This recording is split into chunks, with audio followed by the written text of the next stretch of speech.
Setelah dihujani kritik, pemerintah kembali membatalkan kebijakan wajib tes PCR sebagai syarat perjalanan, terutama penerbangan. Padahal sebelumnya syarat wajib PCR untuk penerbangan ini disertai instruksi Presiden untuk menurunkan harga tes PCR hingga maksimal Rp300.000 dan sempat akan diperluas ke moda transportasi lain untuk mencegah lonjakan kasus COVID-19 jelang Natal dan Tahun Baru. Yaitu untuk wilayah Jawa dan Bali, perjalanan udara tidak lagi mengharuskan menggunakan tes PCR, tetapi cukup menggunakan tes antigen, sama dengan yang sudah diberlakukan untuk wilayah luar Jawa, non-Bali, sesuai dengan usulan dari Bapak Mendagri. Baru sepekan kebijakan diganti, lalu diubah lagi. Usai rapat mingguan membahas PPKM yang dipimpin Wakil Presiden Ma'ruf Amin, pemerintah memutuskan bahwa hasil negatif tes PCR COVID-19 kini tak lagi jadi syarat wajib penerbangan dari dan ke Jawa Bali. Itu artinya tes antigen bisa digunakan lagi sebagai syarat terbang calon penumpang pesawat di wilayah Jawa Bali dan di luar Jawa Bali. Padahal, ini kata pemerintah 24 Oktober lalu. Pengetatan metode testing menjadi PCR saja di wilayah Jawa Bali dan non-Jawa Bali level 3 dan 4 ini dilakukan mengingat sudah tidak diterapkannya penjarakan antar tempat duduk atau seat distancing dengan kapasitas penuh sebagai bagian dari uji coba pelonggaran mobilitas demi pemulihan ekonomi di tengah kondisi kasus yang cukup terkendali. Imbas kritik publik, hanya berselang 3 hari setelah syarat wajib PCR berlaku, Presiden kemudian meminta agar harga tes PCR diturunkan maksimal Rp275.000 di Jawa Bali dan Rp300.000 di luar Jawa Bali. Kini Kementerian Perhubungan masih menunggu penetapan aturan paling baru soal naik pesawat tanpa syarat wajib tes PCR. Dalam keterangan tertulisnya kepada Kompas TV, juru bicara Kementerian Perhubungan Adhita Irawati menyatakan, untuk implementasinya, kami masih menunggu penetapan melalui instruksi Mendagri dan surat edaran Satgas, seperti yang jadi rujukan kami dalam menyusun ketentuan syarat perjalanan dalam negeri. Untuk mencegah lonjakan kasus COVID-19 jelang libur Natal dan Tahun Baru, pemerintah juga tengah merumuskan pengetatan aturan protokol kesehatan.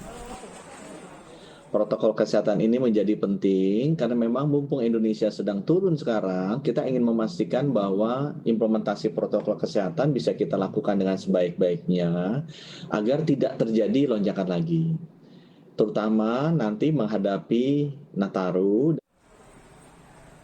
Di sisi lain, ancaman penularan COVID-19 di dalam pesawat benar-benar nyata.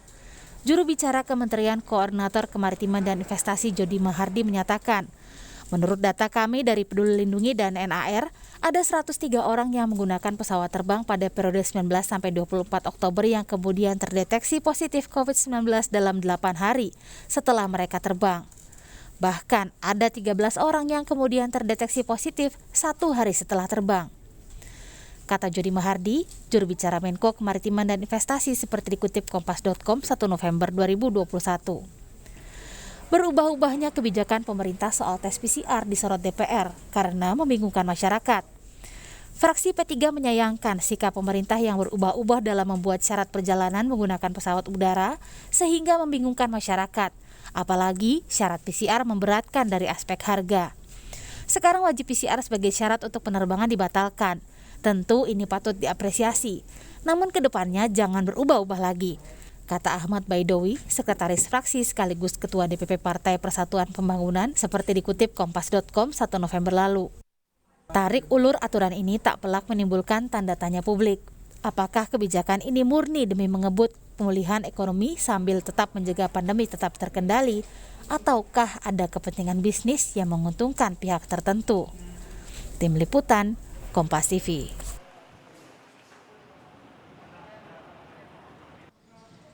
Kita bahas lebih dalam soal kebijakan pemerintah soal tes PCR yang berubah-ubah ini. Kami sudah bergabung dengan pengamat kebijakan publik Agus Pambagio lewat sambungan daring siang ini. Pak Agus, selamat siang. Selamat siang. Oke, ini ada perubahan kebijakan yang mencela-mencele gitu Pak. Cuman seminggu berubah lagi sampai masyarakat bingung. Komentar Anda? Ya, sebetulnya sangat menyebalkan.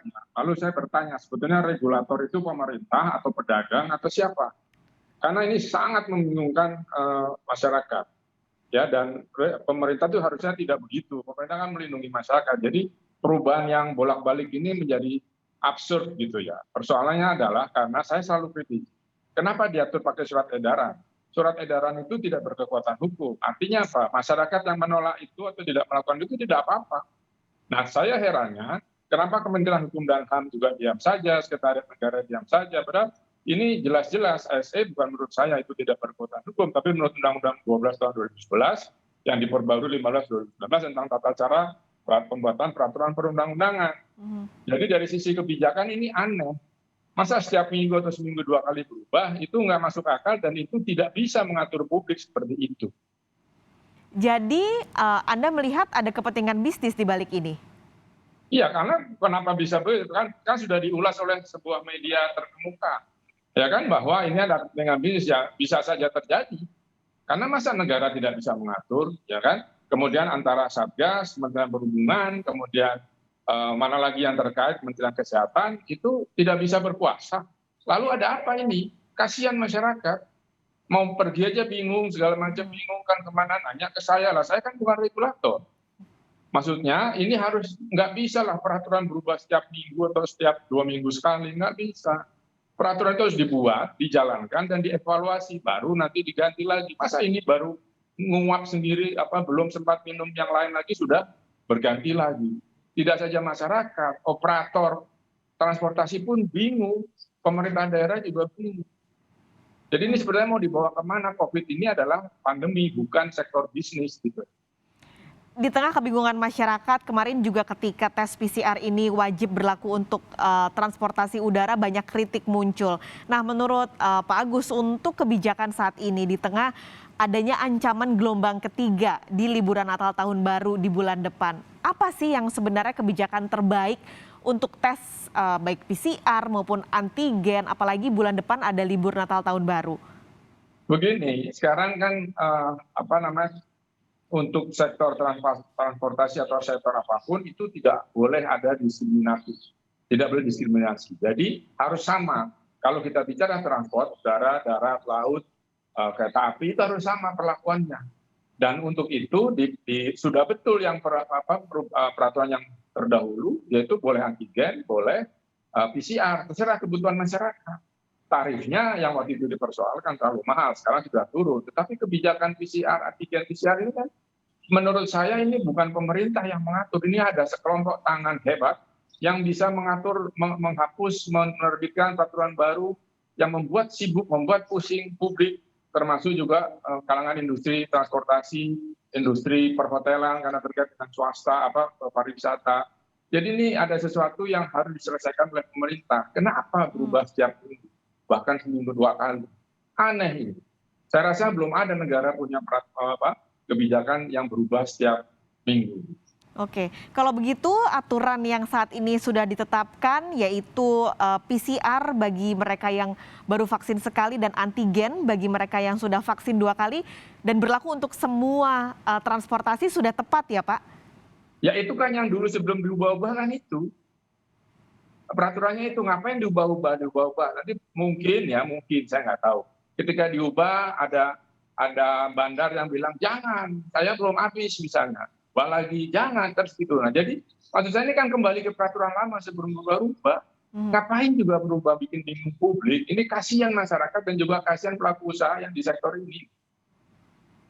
Oke, kita harus lihat berapa lama sih Pak untuk mengevaluasi apakah kebijakan yang saat ini sudah diketok palu oleh pemerintah benar-benar efektif? Ya tergantung ya, kalau biasanya tidak ada pandemi ya mungkin setahun, ya kan 6 bulan, setahun direview apa perlu dirubah atau tidak. Ini kok mingguan, oke ini pandemi, tapi kan bukan mingguan begitu, mana ada kebijakan kita baru jalan lurus, jangan lurus, belok kiri, belok jangan, belok kanan, kan bingung.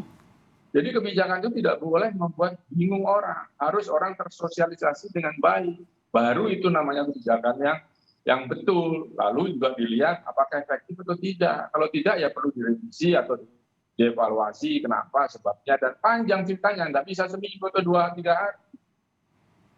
Oke. Apakah cukup kebijakannya Pak yang saat ini berlaku melihat sekali lagi bahwa ada potensi puncak ketiga di bulan depan? Perlu diperketat atau tidak? Gini, kebijakan itu efektif atau tidak tergantung pengawasannya. Siapa yang mau mengawasi? Itu saja, mau peraturan, kebijakan itu datang dari peraturan. Peraturan itu mudah dibuat, sangat mudah, yang sulit itu mengawasi. Nah sekarang mau bentuk apapun silahkan pemerintah lakukan, tetapi awasi dengan baik. Tetapi jangan merubah-rubah aturan itu, gitu, sehingga kebijakannya akan berantakan kemana-mana. Karena ini sudah saling menyalahkan antara Kementerian Perhubungan, Satgas, nanti lagi ada Mendagri. Kan saya selalu bilang, SE itu sama dengan mading zaman kita sekolah, itu majalah dinding, karena sifatnya itu internal. Tidak bisa untuk mengatur publik, yang bilang bukan saya, yaitu undang-undang dan juga para pakar hukum tata negara. Saya kan dari sisi kebijakannya saja. Baik, ini tentu dibutuhkan keseriusan juga karena tidak ingin Indonesia mengalami lagi puncak ketiga seperti yang terjadi di beberapa waktu lalu saat Delta muncul di Indonesia. Terima kasih banyak Pak Agus sudah berbagi hari ini di Kopasnya. Agus Pambagio, pengamat kebijakan publik. Sehat selalu Pak Agus. Terima kasih Mas Yang.